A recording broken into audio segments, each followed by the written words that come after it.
Good morning. As you know, the President of Turkey is shortly going to be arriving at the White House. But prior to his arrival, as I promised, General McMaster is going to give an update on the President's trip that starts this Friday. And I know there are some additional questions regarding some news of the day. So without further ado, General McMaster. Good morning, everybody. Good morning. Hey, last week we discussed the President's upcoming trip. I promised I'd come back and go through the schedule in more detail. I'm happy to do that today. And Sean tells me there's another topic you might want to talk about as well. So I'm happy to answer any questions about that after we go through the schedule here. But first of all, Secretary Tillerson will accompany the President for most of the trip, breaking off just before the G7 meeting. And as you know, the trip will begin in Saudi Arabia. It's a historic trip. After an arrival ceremony in Riyadh, the President will have coffee with King Salman, attend a royal banquet, and hold bilateral meetings with the King, the Crown Prince, and the Deputy Crown Prince. He will also participate in a signing ceremony of several agreements that will further solidify U.S.-Saudi security and economic cooperation. That evening, the President and the First Lady will join members of the Saudi royal family for an official dinner. The next day, the President will hold bilateral meetings with Gulf Cooperation Council leaders, as well as broader meetings with all of the Gulf state leaders. In the afternoon, he will meet and have lunch with leaders of more than 50 Muslim countries, where he will deliver an inspiring yet direct speech on the need to confront radical ideology and his hopes, the President's hopes, for a peaceful vision of Islam to dominate across the world.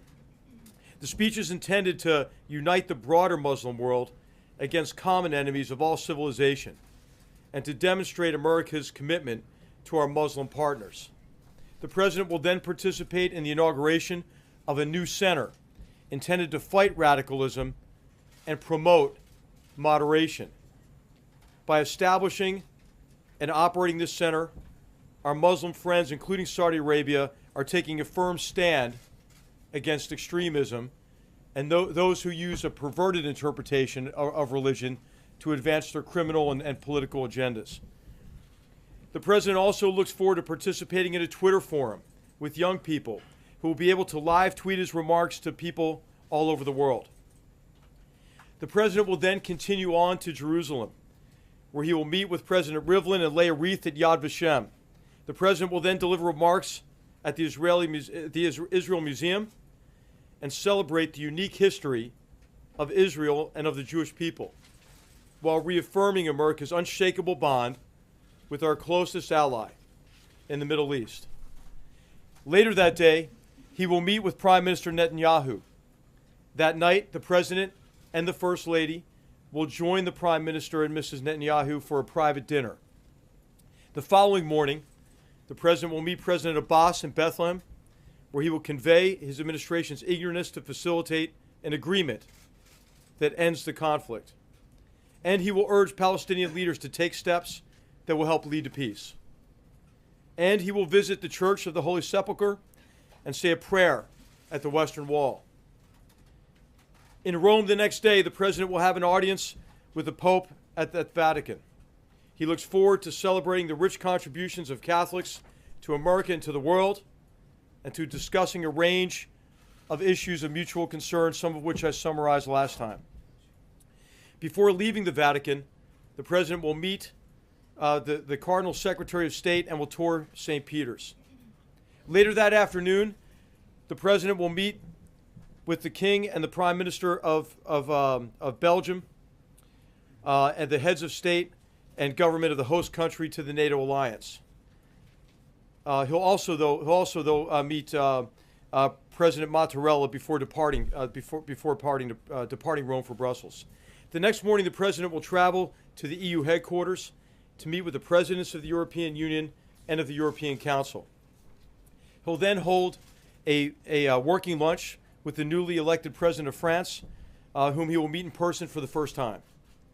That afternoon, the President will deliver remarks at the unveiling of NATO's memorial to our shared struggle in front of a piece of the Berlin Wall and a segment of the World Trade Center. He will reaffirm America's commitment to the alliance and repeat his insistence that for the good of the alliance, all members must share responsibility and share burden. Joined by Secretary Mattis, he will participate in the NATO leaders meeting and dinner before then traveling to Sicily for the G7. Throughout the summit, he will meet bilaterally with leaders, including the Italian Prime Minister. In the formal meetings, he will press America's economic agenda and call for greater security cooperation. On the first night of the summit, he will also attend a concert performed by the La Scala Philharmonic Orchestra, followed by a leaders' dinner hosted by the President of Italy. Before departing Italy for home, the President will speak to American and Allied servicemen and women and their families. He will thank them for their sacrifices they all make to keep us safe, and also recap the highlights and accomplishments of the trip. And so I'll ask Sean to call on any of you who have questions. Thanks. General McMaster. Thanks a lot, General McMaster. You came out to the stakeout area yesterday, and in coming out to the stakeout area, you said that the Washington Post story, which came out late yesterday afternoon, was false.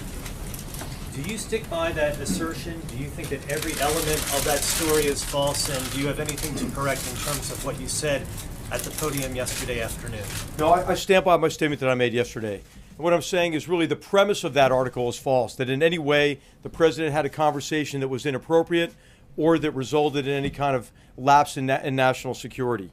And so I think the real issue, and I think what I'd like to see really debated more, is that our national security has been put at risk by those violating confidentiality and those releasing information to the press that could be used connected with other information available to make American citizens and others more vulnerable.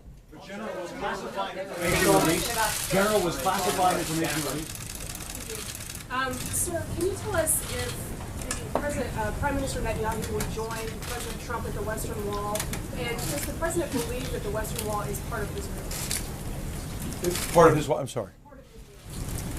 No Israeli leaders will join President Trump to the Western Wall. He's going to the Western Wall mainly in connection with the theme to connect with three of the world's great religions and to advance, to pay homage at each of these religious sites that he's visiting, but also to highlight the theme that we all have to be united against what are really the enemies of all civilized people, and that we have to be joined together with an agenda of tolerance and moderation.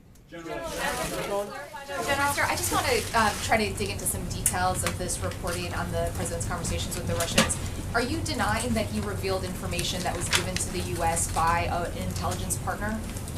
So what we don't do is discuss what is and what wasn't classified. What I will tell you is in the context of that discussion, what the President discussed with the Foreign Minister was wholly appropriate to that conversation and is consistent with the routine sharing of information between the President and any leaders with whom he's engaged. Was it And the U.S. received? I'm not for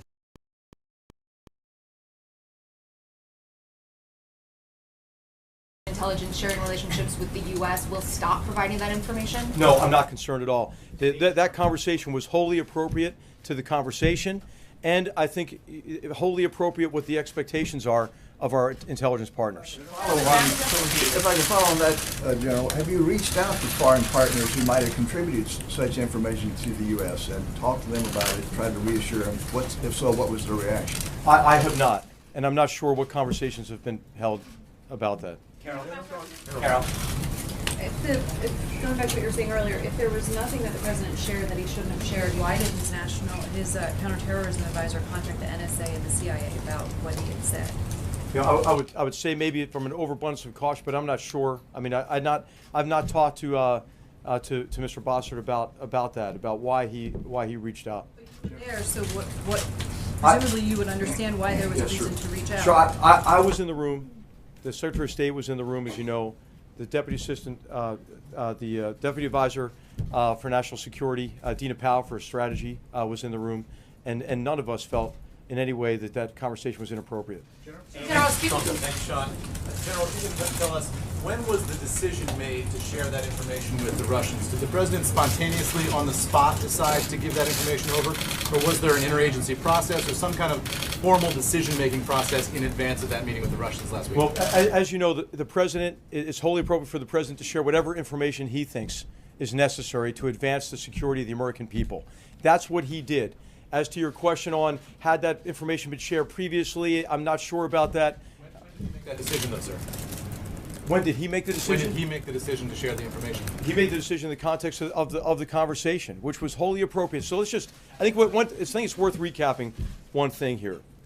The president was meeting with the foreign minister about the terrorist threat. He had also raised some difficult issues.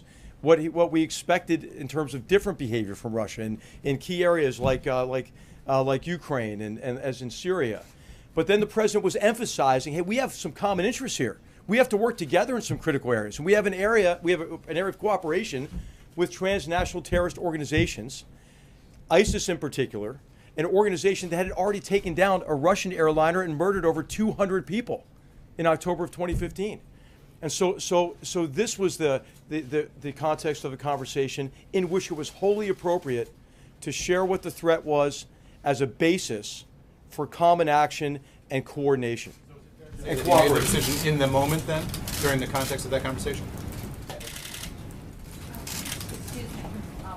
I want to follow up first with Jennifer's question, which you didn't answer about the Western Wall being part of Israel. Oh, that sounds like a policy decision for and that's the president's intention. And I did answer the question in terms of what his intention is and where do you go with Israeli officials. The president's intention is to visit these religious sites to highlight the need for unity among three of the world's great religions. Unity in confronting a very grave threat to all civilization, and unity in embracing an agenda of tolerance. Can I finish? Can I get to the question that I had, please? Did the president reveal a city? The spin is that the president revealed the name of the city, and that gave away information that undermined an ally. Okay, I won't answer that. Okay, so all of you are very familiar with the threat from ISIS. All of you are very familiar with the territory it controls. If you were to say, hey, from where do you think a threat might come from territory that ISIS controls? You would probably be able to name a few cities, I would think. And so it was nothing that you would not know from open source reporting in terms of a source of concern. And it had all to do with operations that are already ongoing, have been made public for months. Sorry, to get back to my question, sir. Was this information that was shared with the Russians also the same content that was shared with our allies? And specific to this threat, which the president says was in relation to airlines, is this an imminent threat? Was there a justification for, in that moment, needing to share it with the Russians? Yeah, I don't want to get into specifics of what exact information is shared with what exact allies, but information on this topic of the threat to aviation was shared with multiple allies. And as you know, there are already policies being put in place to protect against that threat. And you and many others have reported widely on this. Something that our allies did not. Is that what you are saying? In terms of the specifics, I have no basis for comparison on what was shared with what country. But I will tell you that it was our impression of all of us that were in the meetings, I've mentioned already, that what was shared was wholly appropriate given the purpose of that conversation and the purpose of what the president was trying to achieve through that meeting. General, when you came out after the story broke, you said that the president did not disclose any sources or methods. He did not reveal anything about military operations. Why were you denying things that were not even reported? What the report said is that the president revealed classified information that had been shared by one of our allies in the Middle East. So the question is simply a yes or no question here. Did the president share classified information with the Russians in that meeting? And as I mentioned already, we don't say what's classified, what's not classified. What I will tell you again is that what the president shared was wholly appropriate. The story combined what was leaked with other information and then insinuated about sources and methods. So I wanted to make clear to everybody that the president in no way compromised any sources or methods in the course of this conversation. General, you do say, though, that national security has been put at risk by the leak of this. Do you have any idea how this got out, and what steps are you taking by virtue of discovering this, as you did, to try to limit the potential for any more leaks of national security information? I think national security is put at risk by this leak and by leaks like this. And there are, there are a number of instances where this has occurred. And I think it's important to investigate these sort of things and to make sure that we have trusted organizations across our government that allows for the free sharing of information and collaboration. I mean, in terms of national security, what is critical is that you can assemble the experts you need. You want a bigger group, right, for any of these complex problems because you need their expertise. You need the tools that they bring to bear from different agencies and departments.